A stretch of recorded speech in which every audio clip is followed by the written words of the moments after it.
नमस्कार, खबरों का पंचनामा में आपका स्वागत है। मैं हूं आपके साथ अंशिका। हम लेकर आए हैं देश दुनिया की 5 बड़ी खबरें, जिनके विश्लेषण के लिए मेरे साथ स्टूडियो में मौजूद हैं कैपिटल टीवी के editor in chief doctor Manish Kumar. Doctor Manish, बहुत बहुत स्वागत है। धन्यवाद। सबसे पहले नजर डाल लेते हैं हेडलाइंस पर। नवाब मलिक पर उस्मानाबाद में 150 एकड़ जमीन का नया आरोप, बंजर दिखाकर बचाई स्टैंप ड्यूटी, बीजेपी ने की जांच की मांग। शिवसेना नेता यशवंत यादव के ठिकानों पर 30 घंटे तक चली आईटी की छापेमारी, करोड़ों के मनी लॉन्ड्रिंग मामले में कसा शिकंजा। युद्ध के बीच यूक्रेन के समर्थन में उतरा नीदरलैंड, 200 एंटी एयरक्राफ्ट मिसाइल भेजने का किया ऐलान। मोदी सरकार के हाथ लगी बड़ी सफलता, अब तक 470 से अधिक भारतीय छात्रों की करवाई वतन वापसी। खैरात से इमरान सरकार चला रही देश, आईएमएफ की लोन किश्त मिलने पर पाक मंत्री ने जताई खुशी, तो जनता ने लगाई लताम।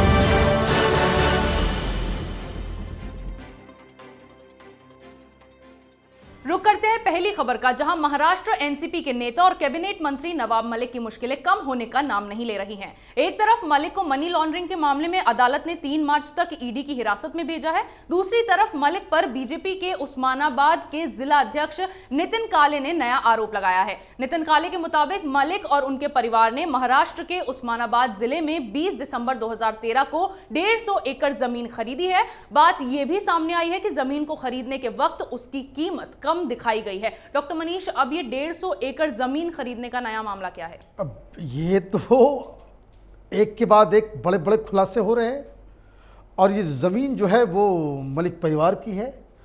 पहला तो सवाल ये उठेगा, भाई इतना पैसा आया कहाँ से? दूसरा कि आपने इतनी कम कीमत लगाई जिससे एक्सचेकर को नुकसान हुआ। लेकिन मुसीबत यहीं पे खत्म नहीं हो रही। नवाब मलिक, उनको ईडी ने 3 मार्च तक के लिए ईडी की हिरासत में भेजा और अचानक उनकी तबीयत बिगड़ गई। और तबीयत बिगड़ने का भी सिलसिला ऐसा है कि आदमी को लगेगा कि भाई ये तो कोई बहानेबाजी चल रही है और क्या चल रहा है वहाँ पे, क्योंकि खबर शुरू में आई कि भाई उनके पेट में दर्द है, फिर बाद में इंडियन एक्सप्रेस ने छापा कि नहीं उन्हें चेस्ट में दर्द है। तो पत्रकार, भाई इतने बड़े मंत्री हैं, इतने बड़े मंत्री हैं कि जिनको बचाने के लिए पूरी की पूरी सरकार खड़ी हो गई। इतने बड़े मंत्री हैं कि जिनके खिलाफ न शरद पवार कुछ बोलते हैं, न कोई मुख्यमंत्री बोल पाते हैं। तो पत्रकार जरूर गए हॉस्पिटल, जेजे हॉस्पिटल, बड़ा फेमस हॉस्पिटल है जेजे हॉस्पिटल, तो कि भाई पता करें कि भाई नवाब मलिक को हो क्या गया। ऐसे तो वो हाथ हिला हिला करके बिल्कुल अपनी बहादुरी दिखा रहे थे, एक दिन के अंदर ही हॉस्पिटलाइज होना पड़ गया। तो डॉक्टर से पूछा गया तो वहाँ पे जो डीन है जेजे हॉस्पिटल के, डॉक्टर रंजीत मानकेश्वर, उन्होंने कहा हम नहीं बताएंगे।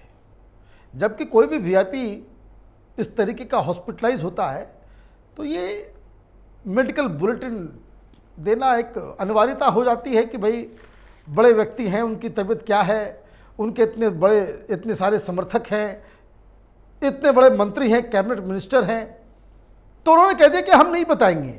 लेकिन खबर आई उनकी बहन के जरिए, ये न भारत टाइम्स ने छापा, डॉक्टर सईदा खान ने बताया कि नवाब मलिक को डायबिटीज़ भी है, हाइपरटेंशन की भी बीमारी है, किडनी की भी बीमारी है, लीवर संबंधित शिकायतें भी हैं और पिछले साल स्टोन की भी सर्जरी हुई थी। और जो खबर छपी है कि सईदा खान ने बताया कि पेशाब से ज़्यादा खून निकलने की वजह से उनकी तबीयत बिगड़ी थी और इसलिए उनको एडमिट कराया गया। अब क्या हकीकत है, क्या सच्चाई है, ये तो डॉक्टर अगर वहाँ जेजे हॉस्पिटल के बताते तो बेहतर होता। लेकिन एक बात ज़रूर समझ में आ रही है कि ईडी के पास इतने पक्के सबूत हैं जिसकी वजह से ये उनके सवालों का सामना नहीं करना चाहते, क्योंकि ईडी के तरफ से भी ये खबर आ रही है कि जितने भी घंटे वो पूछताछ के लिए वहाँ पे उनके साथ थे, उन्होंने कोऑपरेट नहीं किया। अब उनके बेटे को बुलाने की तैयारी चल रही है, अब देखिए इस केस में क्या होता है। लेकिन ये जो सेंट्रल एजेंसियाँ जिस हिसाब से काम कर रही हैं इनके हिम्मत की दाद देनी चाहिए। यानी कि अभी तो 2 ही मामले सामने आए हैं, अब इस केस में और भी मामले सामने आने की उम्मीद जताई जा रही है। वहीं आयकर विभाग ने मुंबई में 25 फरवरी को शिवसेना के पार्षद यशवंत यादव के 2 परिसरों पर छापेमारी की। यह छापेमारी करीब 30 घंटे तक जारी रही। आपको बता दूं कि बीएमसी की स्थायी समिति के अध्यक्ष हैं यशवंत यादव। आईटी अधिकारी सुभा यादव के परिसर में पहुंचे और 100 करोड़ रुपए से अधिक के मनी लॉन्ड्रिंग मामले में उनकी संलिप्तता के सबूतों की तलाशी ली। आयकर विभाग की यह कार्रवाई भाजपा नेता किरीट सौम्य के यादव का पर्दाफाश करने के बाद हुई है, जिसमें सौम्य ने बताया था कि कोविड के दौरान और शायद उससे पहले भी जनता का पैसा लूटने के लिए फर्जी कंपनियां बनाई गई हैं और ईडी, आयकर और चुनाव आयोग से यादव के 100 करोड़ के घोटाले की जांच करने का अनुरोध किया गया था। डॉक्टर मनीष, क्या कुछ आईटी डिपार्टमेंट को बरामद हुआ है यादव के परिसरों में से? देखिए, अभी तो 40 घंटे बीत गए, लेकिन फिर भी तलाशी जारी है। अब इसका मतलब है कि जरूर कुछ न कुछ अंदर चल रहा है।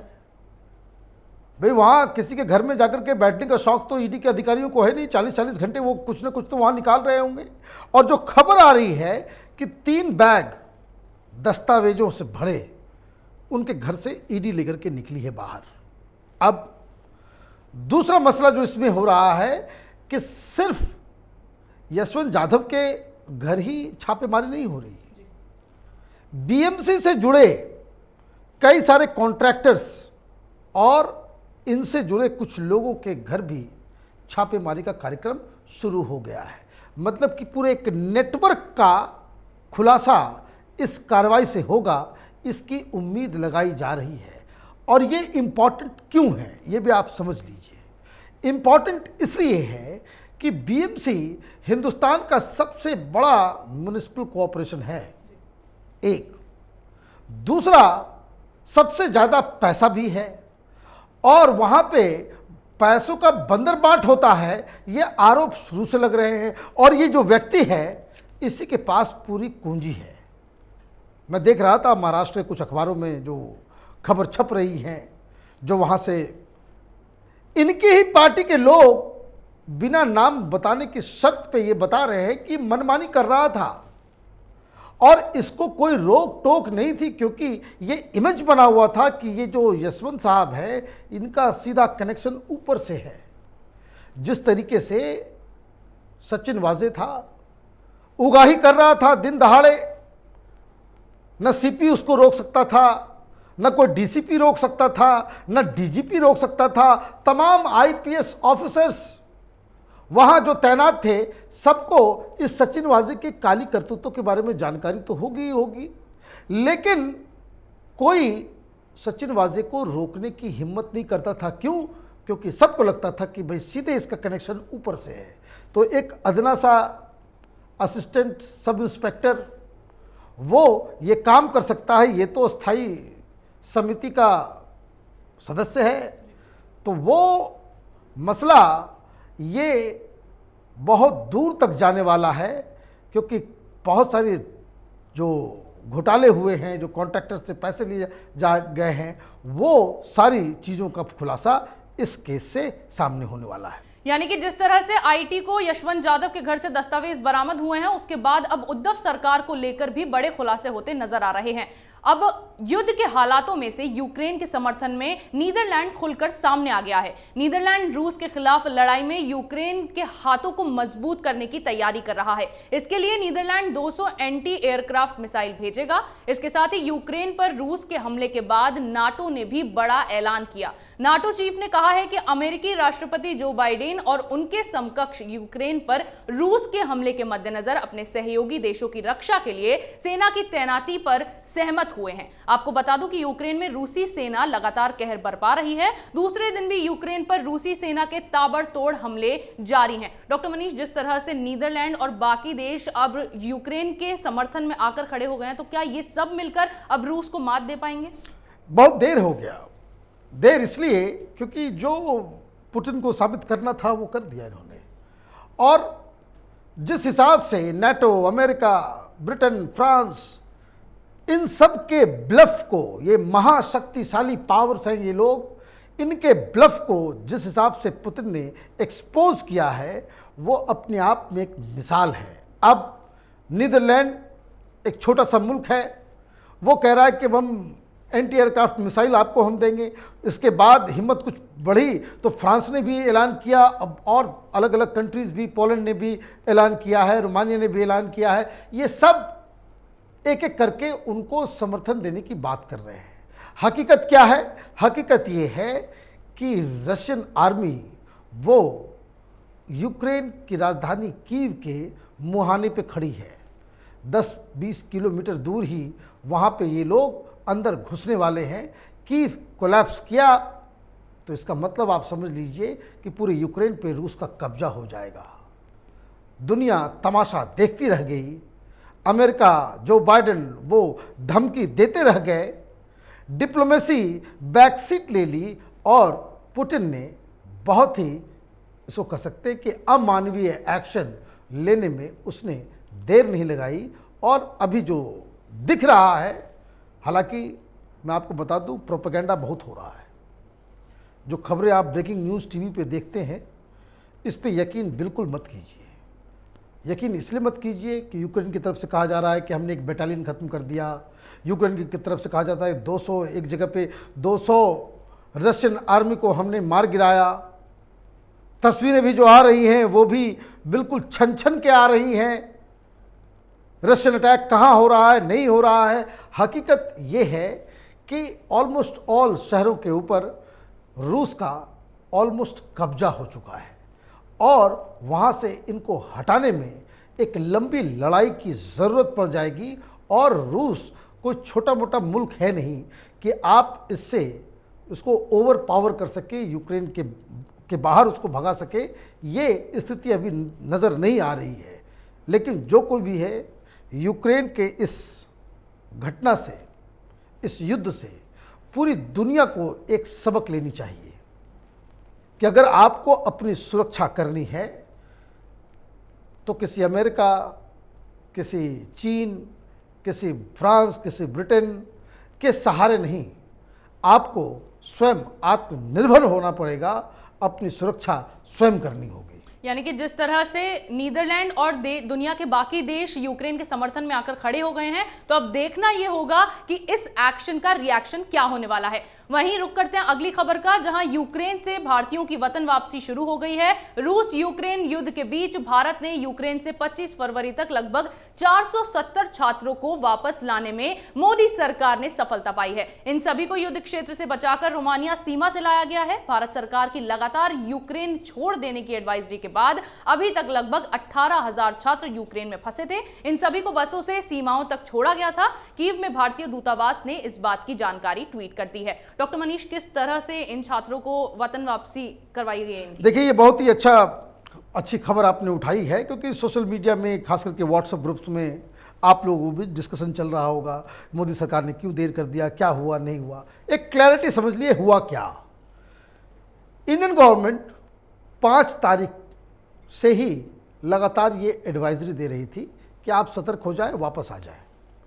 15 तारीख को फिर एडवाइजरी दी गई कि तमाम लोग जो वहाँ पे यूक्रेन में जो इंडियंस हैं वापस आ जाए। उस समय कॉमर्शियल फ्लाइट्स वगैरह चल रही थी।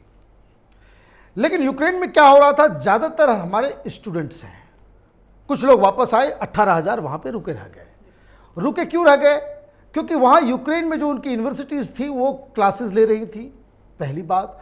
और वहाँ पे ये इन्वायरमेंट बनाया गया था कि कोई हमला नहीं होने वाला है। तो उनको लगा कि भाई क्यों खर्च भी हम करें और हमारा जो एकेडमिक लॉस होगा वो भी होगा। जब यूनिवर्सिटी कह ही रही है कि भाई यहाँ रुक जाओ, यहाँ से जाने की कोई चिंता की ज़रूरत नहीं, तो ये लोग वहाँ पे रह गए। तो ये कोई ये कहता है कि भाई सरकार की तरफ से कोई चूक हो गई, वो गलत बात है। स्टूडेंट्स को पहले ही बताया गया था कि आप वापस आ जाए। इट वॉज देयर चॉइस कि वो वहाँ पे रुके। अब रुक गए, हमला हो गया, तो निकालने में तो वक्त लगेगा। क्यों लगेगा ये भी समझ लीजिए। वो तो हिंदुस्तान ही है जो इस तरह से बाहर निकाल पा रहा है। कई सारे मुल्क तो अपने बच्चों को, अपने लड़कों को, अपने सिटीजन्स को बाहर निकालने के लिए कोई इस तरह का एयरलिफ्ट का कोई कार्यक्रम चला भी नहीं पा रहे हैं। वो क्यों नहीं चला पा रहे हैं, इसको समझना भी ज़रूरी है। It's a battle field. एक तरफ यूक्रेन भी है और दूसरी तरफ रशियंस भी हैं। अब किसी को वहाँ से बाहर निकालना होगा, तो बाहर निकालने के लिए हमें दोनों तरफ से कोऑर्डिनेट करना पड़ेगा कि हमारे बच्चे हैं ये, और हमारे बच्चों को यूक्रेन छोड़ के बाहर जाना है। वहाँ पे कोई कॉमर्शियल फ्लाइट्स चल नहीं रही है, एयर स्पेस जो है वो रूस के कमांड में है। तो आप क्या करेंगे? आप अपने बच्चों को आप पोलैंड ले जाएं, हंगरी ले जाएं, रोमानिया ले जाएं, बुल्गारिया ले जाएं, बॉर्डर क्रॉस करके ये चले जाएं दूसरे मुल्क में, फिर वहाँ से आप उनको एयरलिफ्ट करके आ सकते हैं। तो इसकी तैयारी भी हुई, और कोई ऐसा भी नहीं है कि एक जगह पे इंडियन स्टूडेंट्स हैं, कई शहरों में हैं, अलग अलग यूनिवर्सिटीज़ में हैं। तो आपने देखा होगा कि किस तरीके से इंडियन स्टूडेंट्स को, तो हिंदुस्तान की सरकार ने, मोदी सरकार ने कैसे कोऑर्डिनेट किया, तो यूक्रेन से भी कोऑर्डिनेट किया और रशियन आर्मी से भी कोऑर्डिनेट किया कि हमारे बच्चे निकलेंगे तो बसेस के ऊपर बाकायदा पोस्टर लिखा हुआ रहता था कि इंडियन स्टूडेंट्स, और ये हिंदुस्तानी जा रहे हैं। तो रशियन आर्मी भी उस पर कोई हमला नहीं कर रही थी, और यूक्रेन की तरफ से उन्हें पास दिया जा रहा था। तब ये लोग बॉर्डर क्रॉस करके दूसरे मुल्क में गए। एक बहुत ही वेल कोऑर्डिनेटेड एक्सरसाइज और एक बहुत ही अच्छे किस्म की डिप्लोमेसी के जरिए इन बच्चों को हम वापस लेकर के आने में कामयाब रहे हैं, और उम्मीद यही की जानी चाहिए कि बिना किसी हताहत के हमारे सारे बच्चे जो वहाँ फंसे हुए हैं वो वापस आ जाएंगे। यानी कि युद्ध के बीच मोदी सरकार ने भारतीय छात्रों की सुरक्षित वतन वापसी करवाई है। वहीं पाकिस्तान के आर्थिक हालात खराब होते ही जा रहे हैं। वे आए दिन किसी न किसी देश के सामने झोली फैलाता नजर आता है, जिस वजह से हर बार उसकी किरकिरी होती है। एक बार फिर से IMF से लोन की छठी किश्त जारी होने पर पाक सरकार की किरकिरी हो रही है। इस बार कोई और नहीं बल्कि खुद वहां की जनता ही सरकार को लोन लेने पर आड़े हाथों ले रही है। IMF से कर्ज की एक नई किश्त जारी होने के बाद पाकिस्तान के वित्त मंत्री शौकत तारीन ने ट्वीट कर खुशी जाहिर की थी, लेकिन उन्हें ट्विटर पर लोगों के गुस्से का सामना करना पड़ा। पाकिस्तानी मीडिया ने भी यह कहा कि पाकिस्तान शायद एकमात्र ऐसा परमाणु देश है जिसे अपने हर दिन के खर्च के लिए लोन की आवश्यकता पड़ती है। हर दिन सहायता के लिए वो भीख मांगता है। डॉक्टर मनीष, क्यों आखिरकार अब पाक की ही आवाम ने इमरान खान को बेइज्जती के कटघरे में खड़ा कर दिया? देखिए, ये वहां पे बहुत दिनों से ये डिबेट चल रहा था पाकिस्तान के अंदर में, भाई पैसे कहां से आएंगे? पैसे है नहीं, सैलरी देने के लिए भी पैसे नहीं है। जो पैसा आता भी है वो आधा से ज़्यादा तो वो आर्मी खा जाती है वहाँ पे। वो आपने एक हाथी पाल रखा है घर के अंदर, लोग भूखे मर रहे हैं, हाथी को तो खाना खिलाना पड़ेगा। वो हाथी जो किसी काम का नहीं है। अब IMF एक प्रॉब्लमेटिक पॉइंट है। IMF किसी को मुफ्त में पैसे नहीं देता। IMF पैसे देता है, कर्ज भी देता है, या किसी भी तरीके से वो पैसे अगर देता है तो कुछ शर्तों के साथ। जैसे पिछली किस्त जब इनको मिली थी IMF के द्वारा, तो इनको साफ साफ कहा गया था कि आपको अपनी करेंसी डिवैल्यू करनी पड़ेगी, आपको पेट्रोल की कीमत बढ़ानी पड़ेगी, क्योंकि आपको मैं पैसे तो दे रहा हूं लेकिन पैसे आएंगे कहां से, आप वापस कैसे करोगे, उसका भी वो रास्ता और तरीका बताता है। पाकिस्तान के जो हालात है, यहां पे इंडस्ट्री कोई आएगा नहीं, इन्वेस्टमेंट होगा नहीं, क्योंकि वो डिस्टर्ब जगह है। वहाँ पे आतंकी, कौन वहाँ पे अपनी जान फंसाने के लिए जाएगा, कौन वहाँ कंपनी खोलेगा। इवन चीन, इसने इतनी हिम्मत की, $46 बिलियन का प्रोजेक्ट जो CPEC का लगाया, आधा से ज़्यादा काम छोड़ करके ये वापस आ गया है। वहाँ पे वो आगे बढ़ नहीं रहा। क्यों नहीं बढ़ रहा? क्योंकि उनको लग रहा है कि ये पैसे फंस जाएंगे, वो पैसा वापस भी नहीं आ पाएगा। तो वहाँ के हालात कुछ इस तरह से बन रहे हैं। और इसके बाद जब IMF ने इस किस्त को दिया तो तमाम टेलीविज़न के जो एक्सपर्ट्स हैं, जो डिबेट्स जो होने लग गए, वो इस बात पे होने लग गए कि अब क्या होगा, कि आप अपने करेंसी को कितना डिवैल्यू करेंगे। अभी वैसे ही 180 रुपये के आसपास आ गया। अब आप देखिए, जब आज़ादी मिली थी तो हिंदुस्तान और पाकिस्तान की करेंसी का वैल्यू एक जैसा था। बीच में ऐसा मौका भी आया कि जो पाकिस्तान की करेंसी हिंदुस्तान की करेंसी से बेहतर हो गई। लेकिन अब हालात ये है कि हम 75 के आसपास हैं और वो 180 के आसपास हैं। और वहाँ पे जो टेलीविज़न चैनल पे जो डिबेट चल रहा था कि ये शर्त दी जा रही है कि 210 तक ये चला जाएगा, पेट्रोल की कीमत वो बढ़ेगी, ये जो बिजली की कीमत है, जो रेट्स है, जो सब्सिडी का जो पूरा जो वहाँ पे सिस्टम चलता है, एग्रीकल्चर सब्सिडी है, सारी सब्सिडीज़ हैं, इसको बंद करने के लिए कहा जा रहा है। तो ऐसे में होगा ये कि आप सरकार चलाने के लिए डे टू डे खर्च के लिए आप IMF से पैसे तो ले रहे हो, लेकिन कष्ट किसको होने वाला है? कष्ट आम जनता को होने वाला है। इसलिए इमरान खान का विरोध हो रहा है। यानी कि भीख मांग मांग कर इमरान खान ने अपनी छवि ऐसी बना ली है कि जनता का सरकार पर से विश्वास ही उठ गया है। देश दुनिया की तमाम बड़ी खबरों पर हमारे साथ चर्चा के लिए आपका बहुत बहुत धन्यवाद। धन्यवाद। खबरों का पंचनामा में आज इतना ही। अगर आपको हमारा ये वीडियो पसंद आया हो तो इसे लाइक करें, शेयर करें, कमेंट करें, साथ ही हमारे चैनल को सब्सक्राइब करें।